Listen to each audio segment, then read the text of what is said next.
Por que respondemos desastres com altruísmo? Naruhodo. Bem-vindo ao Naruhodo, podcast para quem tem fome de aprender. Eu sou Ken Fujioka. Eu sou Altair de Souza. E hoje é dia de quê? Ciência e senso comum. Você quer apoiar a ciência? Quer apoiar o pensamento científico? Quer ajudar o Naruhodo a se manter no ar? Ouvir os episódios e espalhar a palavra já é um grande passo. Mas existe um outro jeito. Quem possibilita isso é a Orelo. Você escolhe um valor de contribuição mensal e tem acesso a conteúdos exclusivos, conteúdos antecipados e vantagens especiais. Além disso, você pode ter acesso ao nosso grupo fechado no Telegram e conversar comigo, com Altair e com outros apoiadores. Toda vez que você ouvir ou fizer download de um episódio pelo Orelo, vai também estar pingando uns trocadinhos para o nosso projeto. Combinado? Então baixe agora mesmo o app Orelo no endereço orelo.cc ou na sua loja de aplicativos e ajude a fortalecer o conhecimento científico.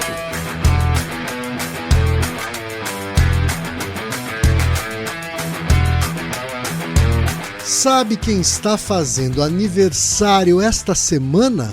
A Alura, que está completando 11 anos, ouvinte Naruhodo. E eu vou poder falar aquilo que eu sempre sonhei falar no Naruhodo. A Alura é quem faz aniversário, mas quem ganha o presente é você. É isso mesmo. Todos os planos da Alura estão com 20% de desconto. Mas essa oportunidade única só vale de segunda-feira, 13 de maio, até domingo, 19 de maio de 2024. Então não vacile e faça sua matrícula o quanto antes. Acesse alura.tv/Naruhodo. Repetindo, alura.tv/Naruhodo.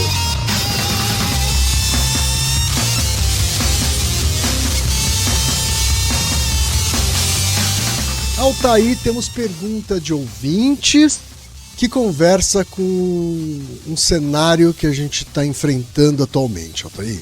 É verdade. Normalmente os episódios a gente não trata com pauta quente, né, por hábito, mas esse episódio em particular ele amadureceu numa época conveniente, assim, com um período muito triste que estamos passando, mas que não é inesperado. Ele era esperado, né, mas infelizmente vamos tratar disso nesse episódio, mais uma vez que a gente deixa coisas passarem, né, Ken? Verdade. Mais uma vez, a prova de que a ciência é ignorada em geral, né? E ela acaba sendo só ouvida por conveniência, principalmente pelas pessoas que detêm o poder, né, Altair? Mas isso também é um reflexo de como agimos como indivíduos também. Então é importante não excluir a nossa pequenina culpa individual, assim, que todos carregamos também. Porque essa é a gênese da mudança numa sociedade individualista como a nossa. Uhum. A pergunta, Altair, veio da Maria Santos Souza, que é funcionária pública de Salvador, Bahia. Ela diz o seguinte: olá, Ken e Altair, obrigada pelo Naruhodo e por todos os momentos de reflexão que tive ao longo desses anos. Nunca pensei que depois dos 40 ainda teria a chance de sentir que continuo aprendendo como na época que eu tinha 15. Isso é uma sensação muito legal e sou grata por isso. A gente é que fica grato pela sua fidelidade, pela sua audiência, Maria Santos. Muito obrigado. E ela continua: minha pergunta tem a ver com a ideia de altruísmo em situações extremas, como tsunamis, furacões, deslizamentos de terra. Tivemos em 2022 a tragédia das chuvas em Petrópolis, onde mais de 200 pessoas morreram. Brumadinho, entre outros eventos causados ou não por ineficácia dos serviços públicos, além de eventos climáticos. Mas apesar disso, rapidamente as pessoas se mobilizam para ajudar e conseguem reunir grande quantidade de recursos para ajudar os necessitados em primeiro lugar, seja com alimentos, abrigo e suporte. Como isso ocorre? O que faz as pessoas terem esse impulso de ajudar? É altruísmo puro? Ouvi o episódio 341 sobre se cooperação entre seres vivos é algo inato e como é que isso funciona no caso dos humanos. Temos também, Altair, a pergunta do Luiz Felipe Torres de Pina Ferreira, que estuda design de produtos e escreve de João Pessoa, Paraíba, Altair. Ele diz o seguinte: escuto vocês desde muitos episódios atrás e sempre tive vontade de contribuir com uma pauta.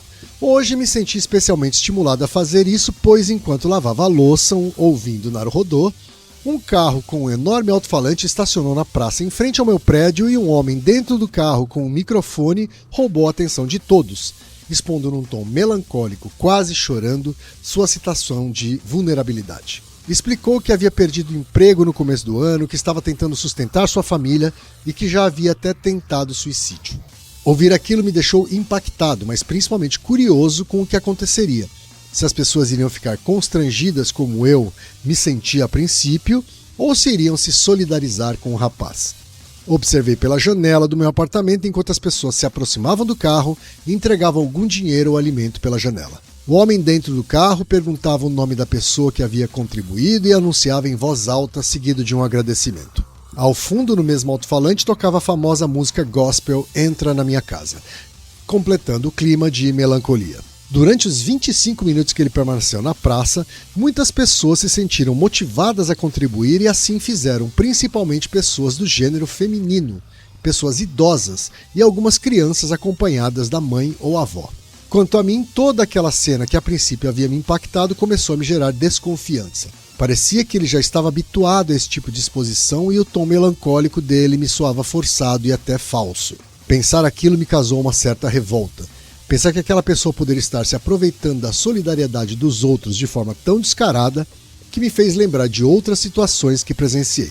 Venho de uma família de classe média e quando criança eu via alguns parentes adultos negando ajuda a pessoas enfermas em situação de rua por justificarem que aquela ferida no pé era falsa, ou que aquela pessoa nem precisava estar em cadeira de rodas. Já mais velho, ganhando meu próprio dinheiro e me deparando com situações como essas, minha tendência era ajudar sempre que podia.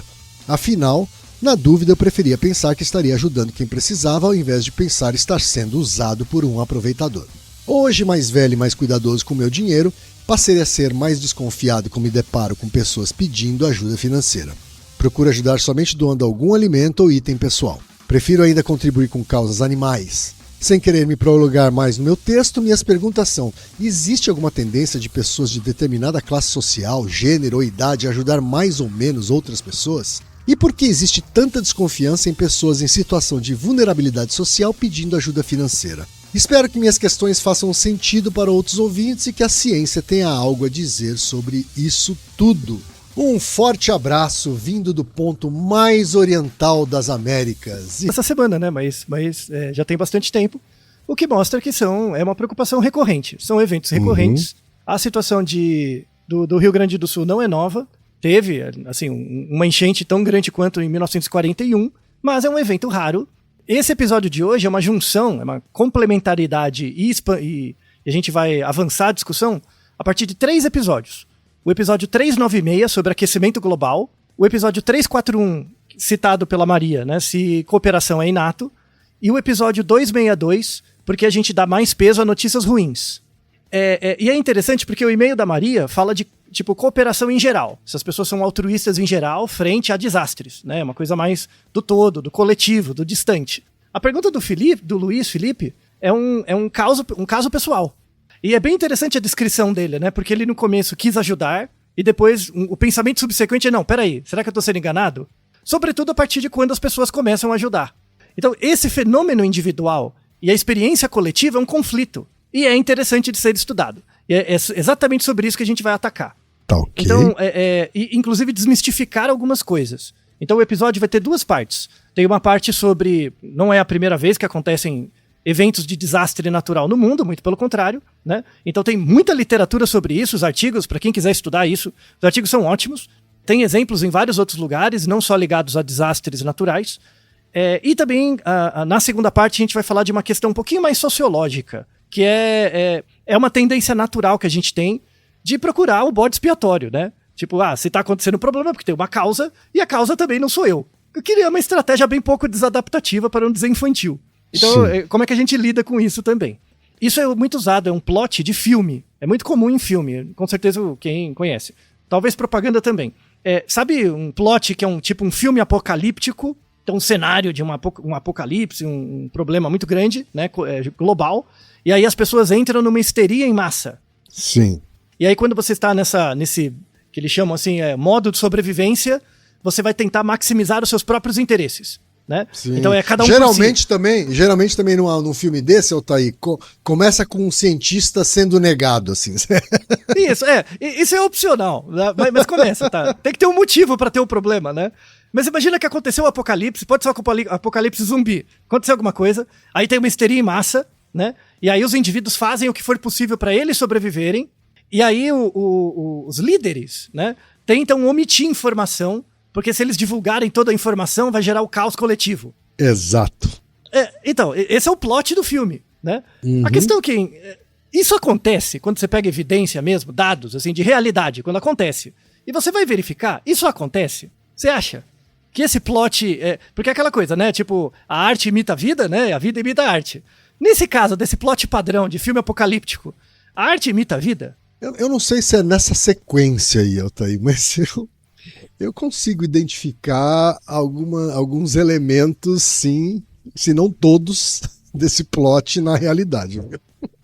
Então, uma coisa que a gente tem que começar a desconstruir, baseado em dados mesmo, nos artigos, nos trabalhos que foram feitos, tá? Nos métodos, os métodos são validados e tal. Uma coisa que a gente tem que desconstruir é essa coisa da histeria em massa gerada por um problema. É difícil isso acontecer, tá? Então, geralmente, quando você tem um cenário, principalmente de desastre natural, a primeira tendência das pessoas, e aí o relato do Felipe é muito importante, do Luiz Felipe, a primeira tendência é ajudar. Nós somos uma espécie cooperativa. E aí, isso se liga muito com o episódio se cooperação é inato. Cooperação tem uma alta carga genética. Não só de genes, mas de pool genético, né? Por quê? Porque a cooperação, ela depende da observação do organismo frente ao meio. Então, por exemplo, imagina um exemplo que a gente colocou lá até no episódio sobre cooperação. Imagina que eu sou um coiote e você é um texugo. A gente não... Somos de espécies diferentes, a gente não tem nada a ver um com o outro. Tipo, os nossos filhotes não tem nada a ver com o outro, os genes, tá? Mas, tanto eu, coiote, quanto você, texugo, a gente caça esquilo. Se a gente descobre, eu sou um coiote, e eu vejo você caçando esquilo, e eu caço diferente de você. Se eu começar a identificar que tem um certo padrão comportamental meu que te favorece, e a recíproca é verdade, uma coisa que você faz me favorece, por que não cooperar? Percebe? Porque, em média, você vai estar comendo mais comida. Então, assim, a cooperação, ela depende da observação do organismo em relação ao meio e o desenvolvimento de uma estratégia coletiva. Certo. Então, a gente tem uma pressão seletiva para observar de forma acurada o ambiente e estabelecer cooperação caso seja necessário. Competição não é assim. A gente não tem uma disposição natural para competir. Competir é uma contingência. É uma característica do ambiente que gera pressão no organismo. Então, o indivíduo reage à competição. A cooperação vem de dentro para fora. Isso é muito importante no começo, tá? Então, assim, a cooperação é de dentro para fora. Eu tô olhando o ambiente, eu vejo que você faz uma coisa, eu reparo que se eu fizer uma outra coisa vai te ajudar e vai me ajudar, porque não fazer, você faz. E aí o episódio 341 é recheado de exemplos em outros animais. Competição não é assim. A competição não é de dentro para fora. Tem uma contingência no ambiente e essa contingência me controla. Aí eu reajo a isso. Então, pouco recurso, né? Então, a competição sempre vem na página 2. E aí é quase esteticamente bonito, assim, o relato do Luiz Felipe. Porque é exatamente isso. A primeira tendência das pessoas é ajudar, aí o indivíduo que pede ajuda está sendo ajudado, depois vem a dúvida, vem a questão da competição, percebe? Então você imagina um monte de gente te dando comida e dinheiro, você começa a ter muita comida e dinheiro, aí você passa a ser um alvo, tudo bem? Então, o primeiro ponto é que a competição é sempre algo a posteriori. No começo é a cooperação. O que a gente tem de evidências, e aí tem vários artigos disso que são muito interessantes. Por exemplo, em 2005 teve um furacão, o Katrina, muito forte nos Estados Unidos, né, que aconteceu ali numa certa região central dos Estados Unidos, e tinham cidades próximas. Teve vários estudos mostrando, muitas pessoas, centenas de pessoas ficaram desabrigadas e foram para cidades vizinhas. Praticamente todas encontraram abrigo na casa de pessoas que, em geral, eram desconhecidas. Então, pessoas desconhecidas abrigavam por um certo tempo por conta do desastre natural, né? Aí você vai chegar pra mim, né? Você, coió do cacete, vai chegar pra mim e falar: é porque os Estados Unidos que é desenvolvido, né? Tá bom, desenvolvido. Aquela coisa, evolução não é progresso, progresso não é evolução. Exatamente. Tem um artigo fantástico também, em 2010 e 2011, teve lá um golpe na Costa do Marfim. Teve um golpe e a Costa do Marfim faz divisa com a Libéria. né? Eu já visitei os dois. E lá a treta era nervosa mesmo nessa época, principalmente na Libéria. Então, assim, a Costa do Marfim teve um golpe, aí muitas pessoas foram expulsas de casa por conta da guerra, migraram pra Libéria, que também estava em guerra, tá? Assim, a treta generalizada, né? Só que na Libéria estava um pouquinho melhor, estava menos ruim. E aí é um trabalho fantástico mostrando que 80% das vilas da Libéria abrigavam espontaneamente pessoas refugiadas da Costa do Marfim, sem ajuda nenhuma. Não é que a Unesco dava dinheiro, nada. Eles refugiavam, pegavam as pessoas mesmo, independente de filiação política ou religiosa, né? Numa situação de vulnerabilidade, você era refugiado. E pessoas da Libéria que passaram por violência na Guerra da Libéria tinham uma maior chance de também abrigar pessoas. Abrigavam com mais frequência ainda, tá? Então, assim, esses são só 2 exemplos, mas mostra, assim, que a nossa tendência, em primeiro lugar, é ajudar, tá? Isso é bem documentado. Então, numa situação de caos apocalíptico, não vai ter aquela histeria coletiva, a tendência inicial é ajudar, tá? É ajudar. Pode ser que numa segunda fase, aí a situação muda, mas aí é por conta de outras relações, tá? Que a gente vai ver daqui a pouco. Essa primeira coisa pra desmistificar, parar com esses filmes. Aliás, podia parar de fazer filme de apocalipse, podia fazer o filme como é de verdade, né? Porque aí não dá graça, né? Tipo, teve o apocalipse zumbi, aí todo mundo começa a se ajudar. Cadê o conflito pra continuar o filme, não é verdade? Acho que é por isso. Verdade. Mas enfim. Eles criam conflito também, viu, Altair? Porque tem... Eu acho até que os de zumbi até respeitam mais essa coisa aí de primeiro as pessoas não dão muita bola e depois começa a levar a sério e depois começa a rolar solidariedade, mas depois começa a rolar competição. Isso, quando chega no limite que o recurso acaba, e aí é uma demanda do ambiente. Aí é uma demanda do ambiente. Né? Mas é um processo. Isso que é interessante, é um processo da interação do organismo com o ambiente e uma reação do ambiente frente a isso. Né? Tem muito dado, bom, existem conflitos e desastres desde sempre, mas tem muito dado interessante assim sobre efeitos negativos em quem passou por desastres naturais. Né? Tem uma meta-análise grande mostrando que mais ou menos 40% dos sobreviventes de desastres naturais, aí pode ser maremoto, terremoto, inundações, coisas do tipo, mais ou menos 40% posteriormente desenvolvem certo grau de depressão, ansiedade e TEPT, que seria o estresse pós-traumático, né? E aí é muito importante ter uma assistência logo depois, porque isso diminui, assim, não é que você não vai ficar mal, mas melhora as suas estratégias de enfrentamento posteriores. Então dá mais ou menos 40%. Daí a importância dos sistemas de saúde, dos sistemas de saúde mental, não no primeiro momento, mas no segundo, né? Porque a questão de um desastre natural tem aquela coisa aguda, mas também tem todo um desenvolvimento posterior, de recuperação, reconstrução e tudo mais. Tá? Tem um trabalho muito interessante no Japão, por exemplo, né? Por conta dos terremotos. Muitas pessoas desenvolvem questões ligadas à depressão, ansiedade, no momento de reconstruir as coisas. Porque às vezes, dependendo e é um cenário que vai acontecer aqui. Não é premonição, não. Já foi previsto tudo. Tá? Tem cidades do Rio Grande do Sul que vão ter que mudar de lugar. Você vai ter que tirar a cidade inteira e reconstruir em outro lugar. Tá? E é isso. Então a pessoa perde, né? E aí tem a ver com o nosso episódio sobre nostalgia, né? Que aí é chamado de solastalgia. A pessoa perde todas as suas referências físicas mesmo, de espaço, né? Então é como se reconstruísse uma outra vida no momento de reconstruir, tá? Então é interessante, é uma discussão bem, bem rica. E aí, essa parte do episódio é para falar assim, tudo bem, é claro, né? Ninguém quer passar por um desastre natural, é uma coisa terrível e tal, mas que efeitos são gerados, para além dessa questão dos sentimentos negativos, né? Que efeitos são gerados tanto nas pessoas que passam por desastres naturais, quanto para as pessoas que ajudam? Será que isso gera um tipo de efeito perene, longo, no indivíduo? É uma pergunta difícil de responder, por quê? Por que é difícil de responder? Porque eu tenho que avaliar você antes, aí tem que acontecer o desastre natural e eu avaliar de novo. Como é que eu vou controlar o desastre natural, né? Tipo, é meio sorte. Verdade. Né? E aí os cientistas foram muito criativos. Né? Aí eles fazem o quê? Eles vão em lugares onde acontece desastres naturais com frequência. Que é o quê? Oceania. Né? Oceania. Tem um artigo, 2018, é meio triste, mas muito bem bolado. Né? Que eles foram em Vanuatu. Vanuatu é umas ilhazinhas ali perto da Austrália e tal, da Nova Zelândia, que aliás, infelizmente, por causa do aquecimento global, tá sumindo, né? Porque a água tá subindo. Né? Em Vanuatu, né, tem muito ciclone lá. E aí eles fizeram um experimento muito legal.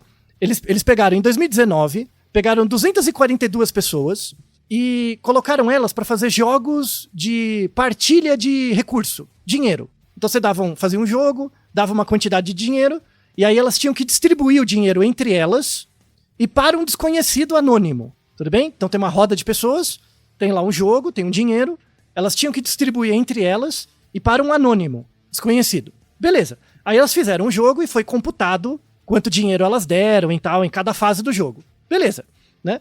Aí eles esperaram um ano, e aí por acaso, né? Eu não vou falar que é sorte, teve um ciclone no país, em Vanuatu. E como o país é pequeno, todo mundo passa pelo ciclone, né? E destrói casa, o ciclone lá é forte, né? Aí eles voltaram no ano seguinte e chamaram as pessoas de novo. Vamos fazer o jogo de novo, né? E aí voltaram 164, né? Voltaram, fizeram o jogo de novo, né?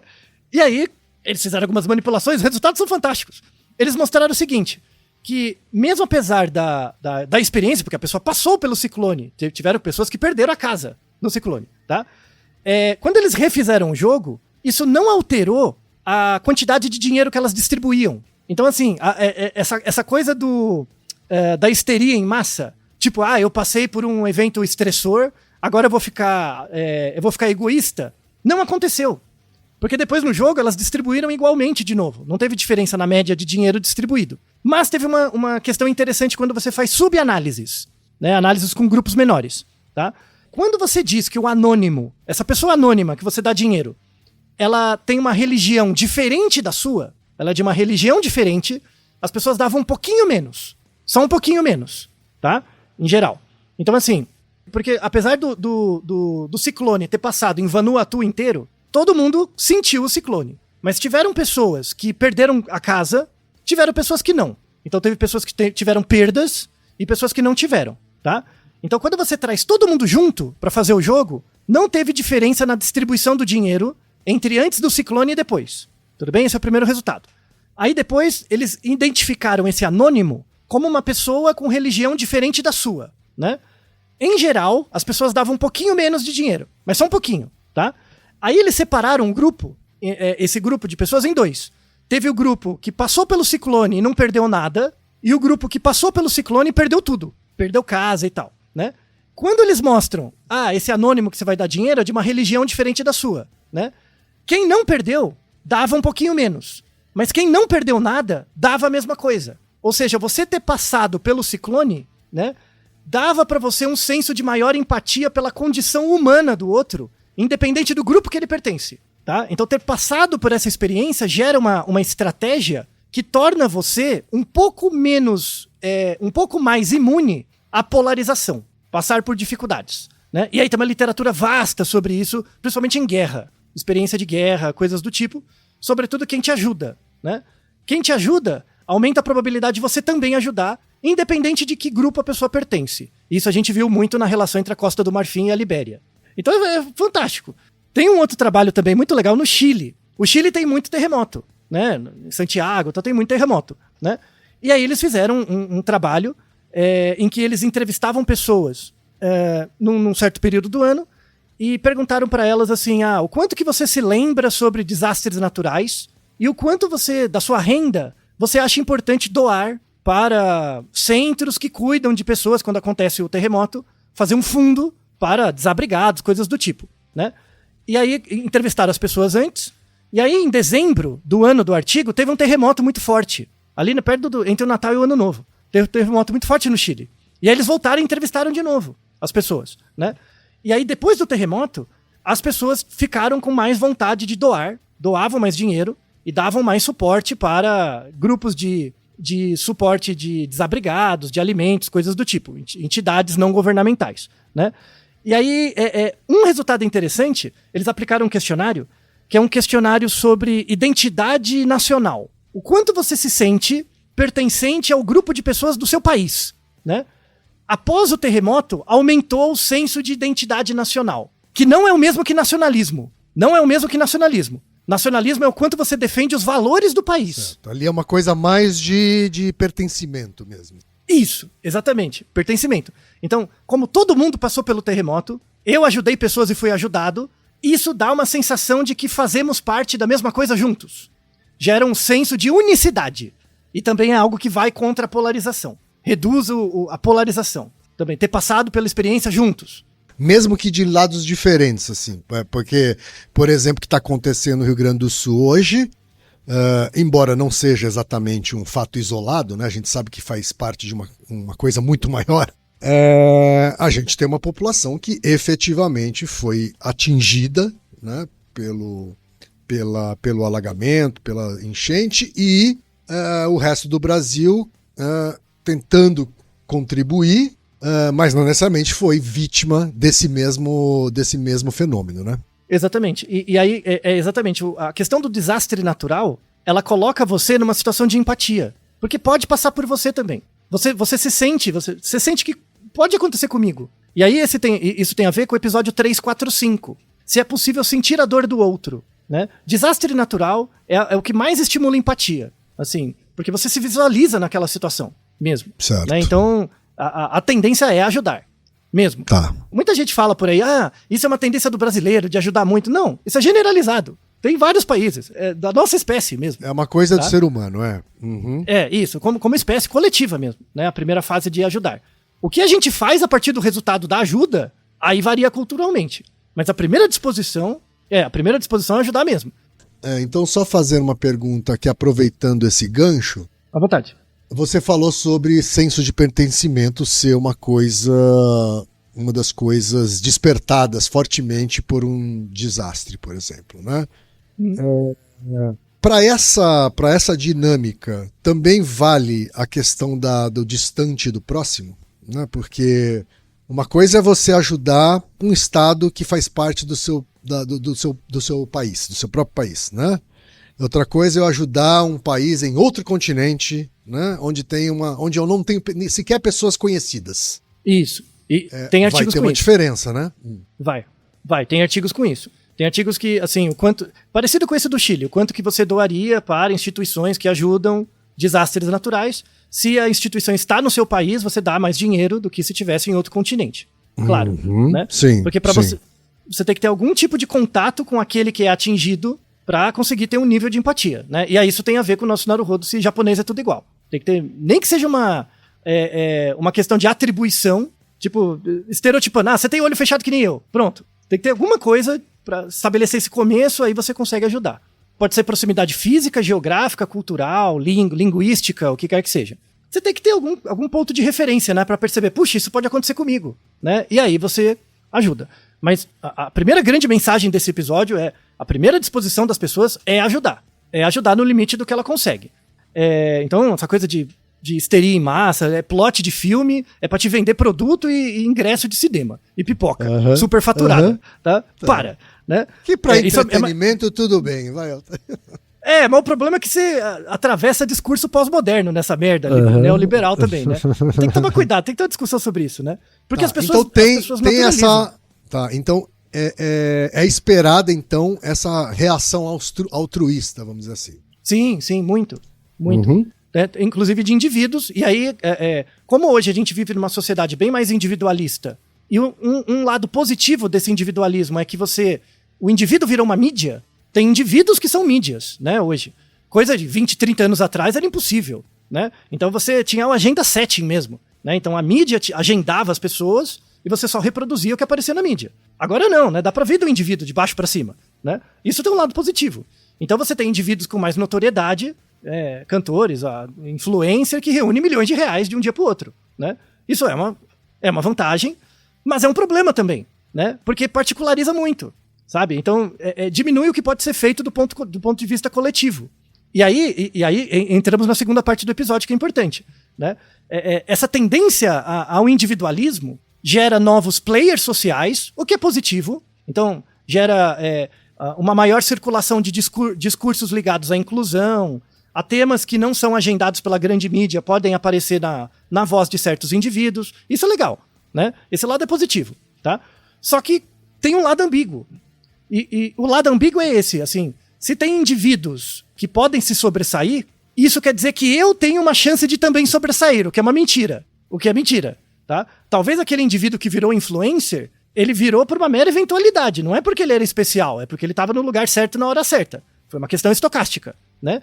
Então, gera aquela coisa do messianismo, sabe? Ah, se ele conseguiu e eu vim do mesmo lugar, eu sou parecido, eu também consigo. Deixa de ser besta, tá? Não é assim que funciona, tá? Então, é igual jogador de futebol, né? Se tem o Pelé, eu também posso chegar a ser Pelé. Calma, tá? Não é assim, né? Essa é a primeira parte. E a segunda parte, que aí eu tava lendo esses... E aí, recentemente, eu estava... Tem uma área que tem me interessado muito hoje em dia, que eu tenho lido bastante coisa sobre relações internacionais, né? Discussões teóricas sobre relações internacionais. Uma área fantástica. Muito interessante mesmo, né? Era uma área um pouco distante, mas agora eu comecei a entrar mais na literatura. Tem textos fantásticos, tem revistas sobre ética dos negócios, mas pelo foco das relações internacionais, entre agentes econômicos. Um negócio fantástico. E aí tem um artigo, está na descrição, um artigo muito bom, né, que fala sobre esse problema do individualismo, né, que você empodera o indivíduo pode carregar com ele certos discursos do grupo que ele pertence, e se é um grupo, uma minoria ou um grupo minoritário, é legal, né, você pode gerar uma deriva de discursos sociais e promover alguma discussão ou mudança, tá? Mas tem um lado negativo. O lado negativo é que a coletividade começa a imaginar que para ter uma mudança social depende de pessoas. Vai depender necessariamente do... E aí tem uma coisa muito presente hoje em dia, que nas relações internacionais é muito estudado, que é chamado naturalização da agência moral do capitalismo. Que é fantástico. Que, assim, que é um problema linguístico, Kay. É um problema linguístico. Me explica isso. Então, por exemplo, as pessoas chegam e falam assim, a culpa é do capitalismo. Não é, porque o capitalismo não é uma pessoa. É a mesma coisa falar que a culpa é da sua mãe. A culpa é do seu irmão preguiçoso, sabe? A culpa é do que não lava o prato. Não é assim, sabe? Então, assim, a discussão é formidável. Você falar que a culpa é do capitalismo não muda nada. Você está cristalizando o problema. É um discurso quase infantil. Tipo, é uma dissonância cognitiva. E tem muito a ver com os nossos 2 episódios sobre dissonância cognitiva. Uhum. Tipo, tudo bem, eu tô dando dinheiro, tô ajudando e tal, mas eu sinto que isso não vai mudar a realidade social. Não vai mudar a realidade social. Vai ter a enchente de novo, vai ter a pandemia de novo. Então eu sinto que não muda nada. E por mais que a população ajude, e essa ajuda é bem-vinda, né? Não chega nem aos pés do que devia ser, ou deve ser, ou deverá ser, se espera assim, né? A responsabilização do Estado, né? Ou até de grandes empresas privadas, né? Sim, não, sem dúvida. Pega o exemplo lá de Brumadinho, né, tal, aí ele é a mesma coisa de culpabilizar uma pessoa que toma um banho mais longo pela falta pela diminuição de água potável, né? Exatamente. Uhum. Então, tem isso. Só que, como a gente está numa sociedade mais individual, tem a culpa do indivíduo também, sim, sabe? Porque relações internacionais trabalha muito com players globais, é uma discussão sociológica, né, bem ampla. Mas tem uma área agora que está estudando esse efeito do indivíduo. Como que o indivíduo pode exercer um contra-controle, sabe, sobre isso? E aí uma coisa que as pessoas fazem errado, todas, tá? Inclui você e eu, é falar que a culpa é do capitalismo. Porque o discurso para. Então a culpa é do outro. E aí não tem a ver comigo. Claro que tem a ver com você também, cacete. Você tem que tancar a sua responsabilidade individual. Só que se você tancar, você vai cair em anomia. E você vai cair mas o que eu faço? E aí a parte do episódio é essa. O que você vai fazer? Né? Tem coisa que dá pra fazer? Uhum. Então, tem coisa que dá pra fazer. Embora né? a culpa seja do capitalismo. Então, só que de novo, o capitalismo não é uma pessoa. Então, no artigo eles colocam tipo, que uma coisa super importante é parar de tratar o capitalismo como um agente. Ele não é um agente. Quem é um agente? É o capitalista. O capitalista é um agente. Tá? E aí tem uma parte fantástica que eles fazem uma referência com Kant, né?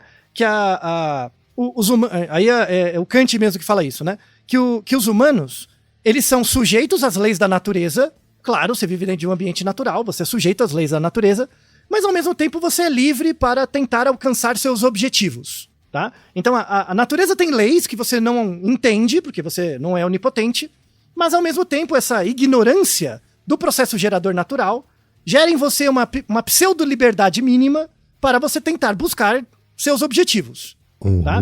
Então seria essa lógica de auto-engano, assim, né? E tudo bem. Quando você coloca assim que a culpa é do capitalismo, é como se você falasse que a culpa é de Deus. Esse é um discurso cristão. A teologia da libertação é isso. A ideia de culpa já é isso, né? Exato, começa aí. Mas isso é uma modernização. É uma modernização desse discurso cristão, é você falar que a culpa é do capitalismo como se fosse uma entidade. E ela não é. A entidade é o capitalista. E aí tem uma coisa super interessante desses trabalhos, que eles falam assim, o capitalismo muda toda semana. Toda semana o capitalismo muda. Por quê? Porque o capitalismo é gerado a partir dos relacionamentos entre as pessoas capitalistas. Sim. E onde você vê a mudança do capitalismo? No mercado de capitais. A bolsa. Uhum.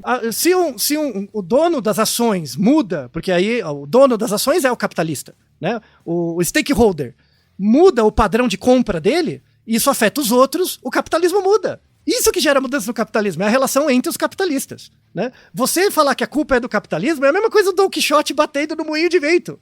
Não muda porra nenhuma, sabe? E ao mesmo tempo é uma dissonância cognitiva que você se sente mais tranquilo, né? Você fala, a culpa não é minha. Exato. Não tenho nada a ver com isso. Cada um que lamba a sua caceta, sabe? Não tem a ver comigo. Porra. Aí que você naturaliza o discurso. E aí não gera deriva do discurso. A ideia é ir contra isso, né? E aí como é que a gente faz, então? Tá tudo bem. Aí vou ficar pior agora. Agora eu não posso nem xingar ninguém, né? Porque o capitalismo não é uma pessoa. Não posso xingar ninguém. Não adianta colocar um Messias. Não, então é o socialismo. É outra pessoa. Não adianta nada. Você vai acabar com o estado zerar e fazer de novo? Não, tem que ter alguma gradação. Seja mais rápido ou lento, tem que ter alguma gradação. Não funciona assim, tá? E aí, como é que a gente faz? Como é que você cria um curso de ação? Então, por exemplo, eu acho melhor o socialismo. Tá bom. Como é que você cria um curso de ação para sair do ponto A para o B? Você não sabe. Por quê? Você particulariza como pessoas. Eu tenho que sair da pessoa capitalismo para a pessoa socialista. E isso é uma coisa da psicologia, da nossa psicologia. A gente funciona assim. A nossa tendência é criar agentes que funcionam como a gente, né? Seja o outro, mas pode ser o mercado. Isso começou com Adam Smith. Aquela coisa da mão do mercado é uma antropomorfização que gera um argumento retórico muito útil. Quando eu chego para você e digo, o que gera efeito é a mão do mercado.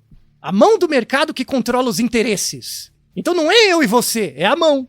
E aí, esse é um recurso retórico muito útil para naturalizar o mercado que o Adam Smith propõe. Aí parece que é inescapável. É igual Deus. É a mão de Deus que faz o bagulho acontecer. Você vai fazer o quê? Uma superentidade, inacessível, né? Exatamente. Não é interessante o discurso? Né? É um negócio foda. E hoje a gente tem parece que não, mas a gente tem um poder individual muito forte. Isso é estudado na teoria de relações internacionais. Qual seria o poder individual? Né? E aí tem um método para estudar isso, que é a teoria de jogos. A gente fala na teoria de jogos, nos episódios duplos, sobre se a gente é bom ou mal por natureza. A gente fala um pouquinho da teoria dos jogos ali. A teoria dos jogos é um método muito interessante para estudar problemas de relações internacionais quando os agentes têm um certo poder individual, né? Lembrando que a teoria dos jogos, ela não prevê o que você vai fazer. Ela prevê o que vai acontecer. Certo. Isso é muito poderoso. Tá? A teoria dos jogos serve para prever o que vai acontecer num conjunto de agentes. Mas ela não tem nada a ver com o que cada agente separado vai fazer. Certo. Você pode fazer o que você quiser, Ken. O que você quiser. Quando eu pego você, pequenininho, junto com os outros agentes, a teoria dos jogos descreve o que vai acontecer, independente do que você goste ou não. E aí isso reflete o conflito que o Kant coloca, né? Que é o conflito entre as leis da natureza que controlam o indivíduo e a ignorância do indivíduo do processo gerador, que faz com que ele se sinta livre para buscar seus objetivos. Tá? Então é exatamente isso que a teoria dos jogos ataca. E esses trabalhos mostram o quê? Aliás, eu recomendo muito um livro que foi citado também no episódio 341, que é um livro, o título é A Evolução da Cooperação. É um livro meio matemático, tá? Mas a Evolução da Cooperação pelo Robert Axelrod. Eu gosto muito dele, tem uns artigos muito bons. E ele faz uma simulação com teoria dos jogos, mostrando assim que, para você ter de fato, você pega o nosso sistema atual econômico, e você, para gerar uma mudança que seja realmente efetiva, ele não precisa virar outra coisa, mas você gere uma mudança que gere uma melhoria da qualidade de vida das pessoas, você tem que atingir mais ou menos 5% da população. Você não precisa mudar todo mundo. Se você mudar 5%, se esses 5% são indivíduos, não é indivíduos aleatórios, né? Tem indivíduos também. Claro. 5% da população em quantidade já vai gerar uma tração suficiente para gerar uma inércia que gera um movimento social para mudar boa parte do capitalismo como conhecemos. Porque, de novo, o capitalismo não é uma pessoa, é um conglomerado de interesses. E aí, se você tem que... É igual a ideia de inércia. Sabe quando tem uma caixa muito pesada, Ken, que você tem que empurrar? No começo você dá um empurrão muito forte, depois fica mais fácil, né?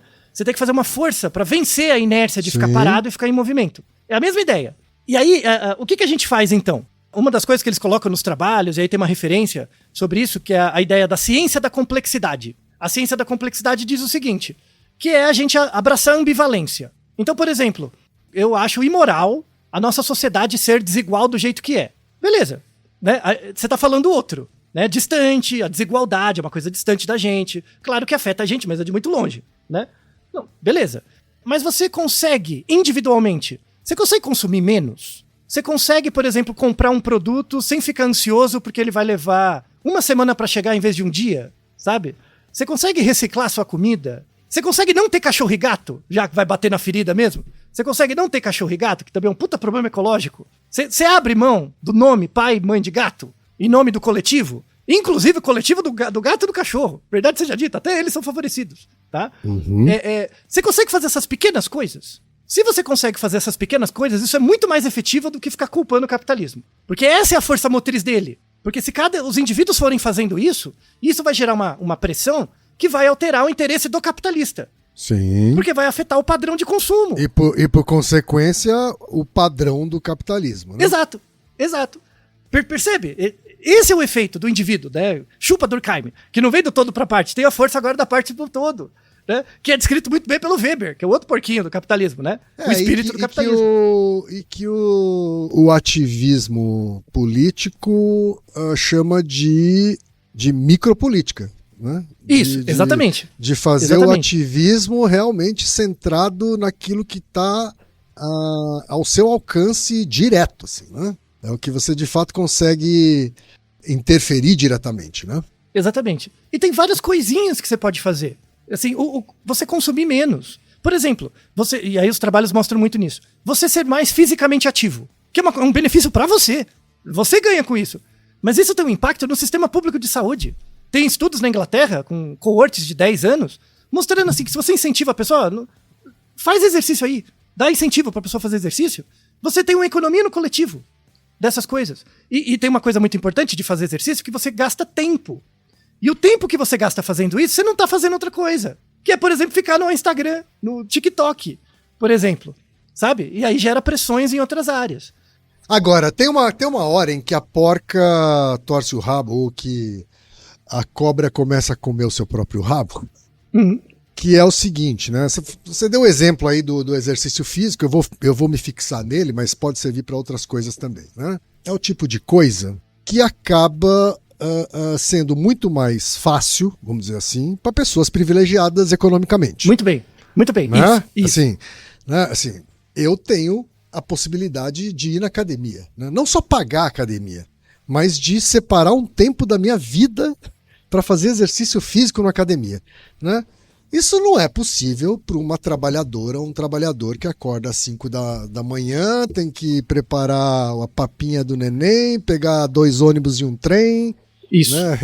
Andar 3 horas para ir, 3 horas para voltar e ter que aguentar chefe escroto o dia inteiro. Exatamente. Né? Para ela é mais difícil ficar fazendo academia todos os dias, né? Eu tô usando esse exemplo, né, para explicar também que os próprios mecanismos capitalistas também acabam dificultando essa micropolítica, vamos dizer assim, né? Esses comportamentos mais individuais, né?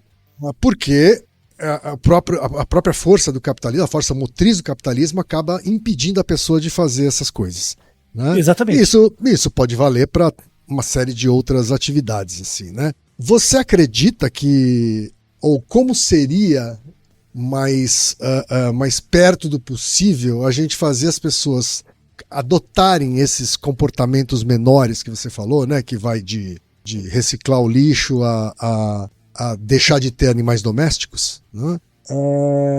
Se a gente não está conseguindo fazer nem as pessoas fazerem coisas que são para o seu próprio bem individual, né? Muito bem, muito bem. Então, aí volta no livro do Axelrod de cooperação. Lembra que tem que afetar 5% da população? Sim. É só 5%. Então, e aí... muito bem, que a gente tá bem conectado nesse episódio, porque você falou exatamente o que eu preciso falar, né? Isso tem a ver com o episódio 357. Se existe possibilidade de consenso na polarização, né? Agora eu consigo expandir um discurso, uma fala que ficou ali meio curta, porque o episódio tinha um tempo, que é o seguinte, nós vivemos numa sociedade desigual, e isso reflete muito com o meu trabalho, que eu tenho em vários outros países, né? Na Síria, já fui pra Síria, já fui pra Costa do Marfim, já fui pra Libéria, Índia, que é a mesma coisa, tá? Então, essa é uma questão muito cara, porque pra mim é muito cotidiano. Mesma coisa pra pior, né, Altair? Mesma coisa pra pior ainda. Olha, dependendo do que, não sei, viu? Mas, pra algumas coisas, sim. Mas essa é uma discussão que é muito cara, assim, porque é muito cotidiana pra mim, assim. Uhum. Como a gente vive numa sociedade desigual, e você nasce como um ser biológico, e a rigor todos os seres são parecidos, biologicamente. A causa material e formal é parecida. Só que, dependendo de onde você nasce, o seu tempo vale mais ou menos. Sim. Se você nasce por acaso, né? Você nasce numa família, né? Onde a herança de riqueza transgeracional é baixa, o seu tempo vale menos. Logo, certo. Mesmo que você pegue duas pessoas, uma pessoa que nasceu numa família com capital social, né? Dinheiro, ou conhecimento, ou influência, né? E essa pessoa viveu 80 anos. E você pega uma pessoa que nasceu numa comunidade desfavorecida, onde as famílias, os avós e os pais também não tinham muita condição. E essa pessoa também viveu 80 anos. Esses 80 anos, temporalmente, não valem a mesma coisa. Porque a pessoa da classe desfavorecida, ela vai ter que usar boa parte daquele tempo para criar o seu próprio capital social e, inclusive, perceber que ela não vai pertencer a várias situações. Tipo, ela não vai fazer parte de várias situações de cara, já. Então, a realidade dessa pessoa já é menor, né? A pessoa que já tem uma condição um pouco melhor, esses 80 anos rende mais, porque ela tem um lastro. Sim. Então, é por isso que chama capital. É o tempo como capital. O tempo não gera capital por meio dos juros para o capitalista, o indivíduo do capitalista. Isso acontece transgeracionalmente. Dependendo da família que você nasce, você já tem um crédito. Logo, o seu tempo é um capital que vale mais. Uma hora da sua vida vale mais do que uma hora da sua diarista. E é fato. Não tem conversa, é fato. E aí, logo, o que cada um tem que fazer do ponto de vista individual, essa micropolítica, tem que levar em conta isso. Tem que refletir isso. Então, por exemplo, a pessoa muito desvalida, ela tem que receber ajuda, é uma parte de ajuda, daí a importância dos movimentos sociais, da estrutura de Estado e tal. O foco daquela pessoa é na educação. É na educação mesmo, sabe? Tem que aprender a escrever bem, a falar bem, tudo, né? Se tornar uma pessoa capaz de ascender mais por conta do seu próprio recurso individual. Né? O que não pode acontecer é ela achar que ela vai ser o próximo Messias. Porque se ela virar um influencer, ela vai continuar usando o mercado a favor dela mesma e vai virar um xamã. Aí não dá certo.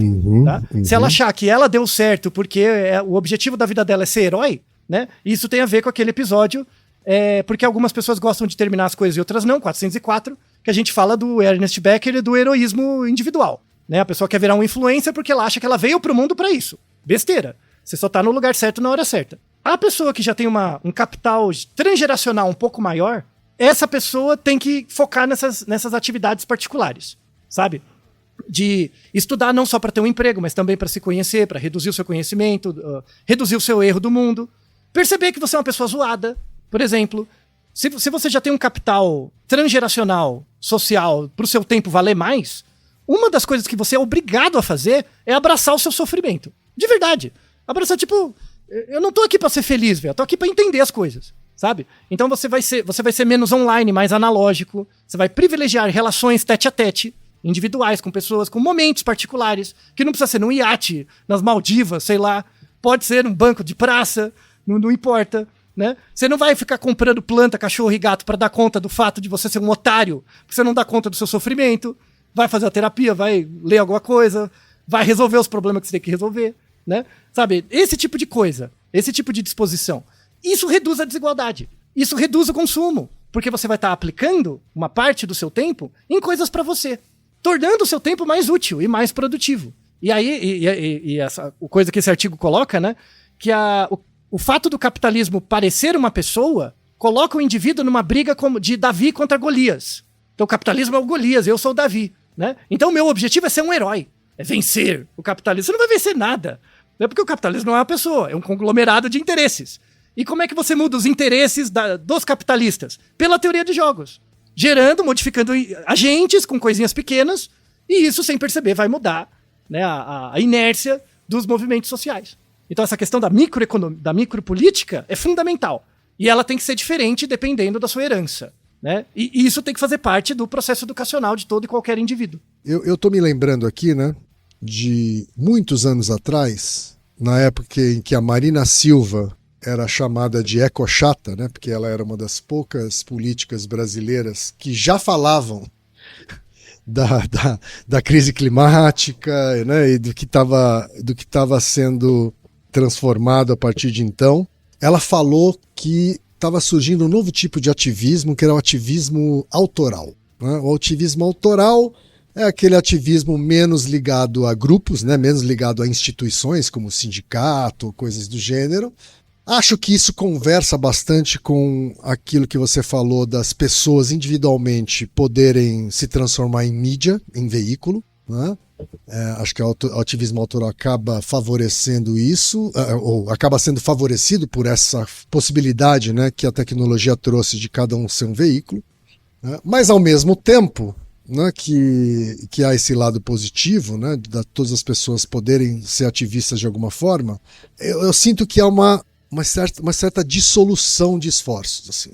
E quando você fala de micropolítica afetando o todo, né, me vem na cabeça a necessidade de ações coordenadas, sabe? Se cada um atirar para um lado, fica mais difícil a micropolítica interferir no sistema regente, no sistema dominante, né? Você acha que esse fenômeno tecnológico das mídias sociais, das pessoas terem poder individual de mídia, ela vai a favor ou contra o exercício dessa micropolítica, que é o que pode de fato interferir na lógica dos capitalistas e, por consequência, no capitalismo? Então, hoje vai contra.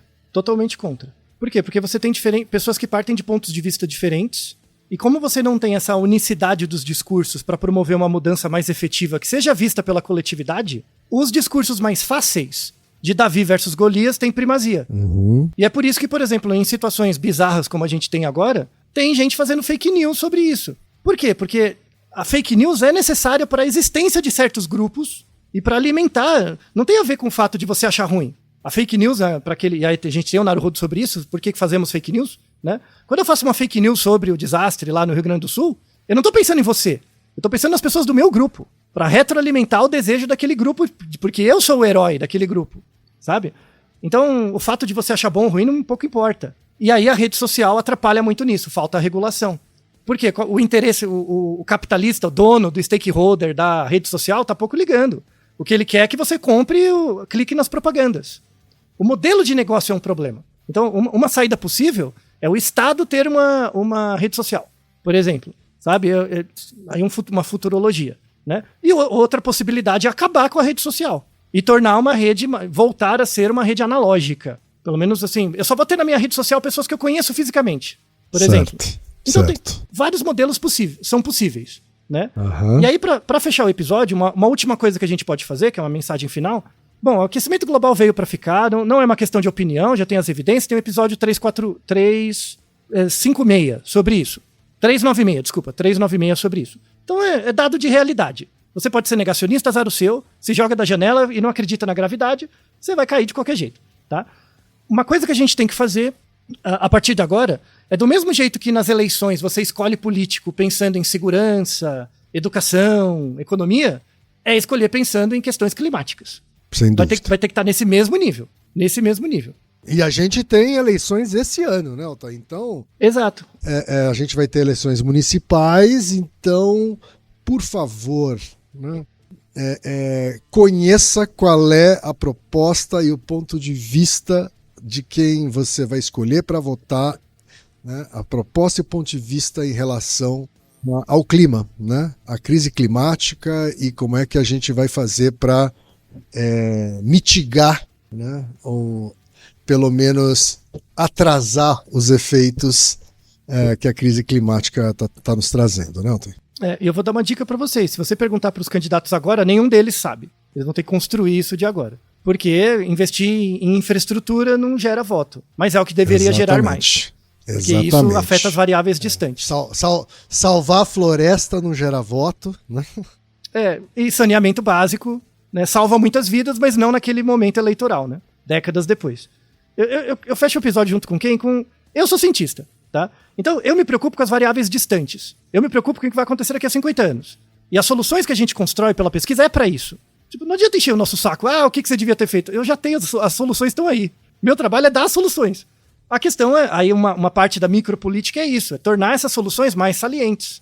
Mesmo à custa do seu interesse individual pequeno. Você vai perder um pouquinho de felicidade, mas você vai garantir a sobrevivência da nossa espécie por mais tempo. Tá certo, então, Altair. Vamos então deixar as mensagens principais aqui que eu gostaria de escolher, né? Uma é, continue ajudando o povo do Rio Grande do Sul. Sim. Tá? Daqui umas 2 semanas, 3 semanas, vai parecer que eles não precisam mais de ajuda, tá? E aí uma nova urgência vai surgir, tá? Isso. Mas temos que entender que esse desastre que aconteceu no Rio Grande do Sul não é um fato isolado, né? Ele faz parte de um problema sistêmico, tá? Sim. E que vai durar para sempre, né? Para sempre. E não só lá, exatamente. Tá? E a segunda coisa é o que o Altair falou. Preocupe-se com esse critério do ponto de vista e da proposta sobre a crise climática nas próximas eleições, seja desse ano, seja daqui 2 anos que a gente tem eleições de novo, né? Para que isso passe a ser de fato um critério importante em nossas vidas. É isso, Altair? Isso aí. E Naruhodô, ilustríssimo ouvinte! E você já sabe, aqui no Naruhodô, quem faz a pauta é você. Você tem alguma pergunta pra gente ou quer comentar algum episódio? Escreva pra nós. podcast@naruhodô.com.br. Repetindo? podcast@naruhodô.com.br. E lembre-se, mande nome completo, idade, profissão e a cidade de onde você está falando. É isso aí. Naruhodo. Esse podcast é apresentado por b9.com.br.